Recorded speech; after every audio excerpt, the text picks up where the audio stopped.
ওমানে বাংলাদেশি চিকিৎসক নিয়োগের ব্যাপারে গণমাধ্যমে প্রকাশিত সংবাদটি অসত্য বলে জানা গেছে। বৃহস্পতিবার একটি গণমাধ্যমের বরাতে প্রবাস টাইমও সংবাদটি প্রচারিত হয়। তবে পরবর্তী অনুসন্ধানে জানা গেছে, ওমান সরকার বিদেশি চিকিৎসক নিয়োগের বিষয়ে আনুষ্ঠানিক কোনো বিজ্ঞপ্তি প্রকাশ করেনি।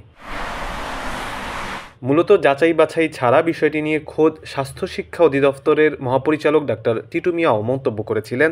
পরে প্রবাস টাইমও সংবাদটি প্রচার করে। একটি দৈনিক পত্রিকাকে দেয়া বক্তব্যে তিনি বলেছিলেন, ওমান 4 বছর আগে থেকেই জানিয়ে আসছে তারা বাংলাদেশ থেকে ডিগ্রিধারী চিকিৎসক নেবে না। গণমাধ্যমে সংবাদটি প্রচারের পর দেশের চিকিৎসা শিক্ষার মান নিয়ে আলোচনা সমালোচনা শুরু হয়। বিভিন্ন শ্রেণী পেশার মানুষের পাশাপাশি চিকিৎসকরাও সামিল হন এই আলোচনায়।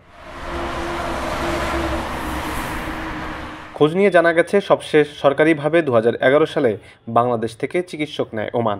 এছাড়া দেশটির বেসরকারি হাসপাতালে চলতি বছরও বাংলাদেশ থেকে চিকিৎসক নেওয়া হয়। স্বাস্থ্য শিক্ষার ডিজির এমন বক্তব্য নিয়ে প্রতিষ্ঠানটির অতিরিক্ত মহাপরিচালক ডাক্তার কামরুল হাসানের সাথে যোগাযোগ করা হলে তিনি ডিজির সাথে আলাপ করার পরামর্শ দেন। পরে চেষ্টা করেও ডিজির বক্তব্য পাওয়া যায়নি। যদিও অপর একটি গণমাধ্যমে ডাক্তার টিটু মিয়া জানান, বিষয়টি নিয়ে পররাষ্ট্র মন্ত্রণালয়ে তিনি যোগাযোগ করেছেন, কিন্তু অফিসিয়ালি কর্তৃপক্ষের মাধ্যমে এমন কোনো বার্তাই নেই। কারো কাছে স্বপ্ন পূরণ, কারো আনন্দের উপলক্ষ, আবার কারো জীবন পাল্টে দেওয়ার মুহূর্ত, কখনো জীবন বাঁচাতে সর্বোচ্চ গতিতে উড়ে চলা, কারো আবেগের শেষ মুহূর্ত, আপনজনের শেষ বিদায়ে শামিল হওয়া, এমন সব ইচ্ছে পূরণে সর্বনিম্ন ভাড়ায় দ্রুত গতির বাহন প্রবাসী হেলিকপ্টার। আপনার প্রয়োজনে যোগাযোগ করুন আমাদের হটলাইনে।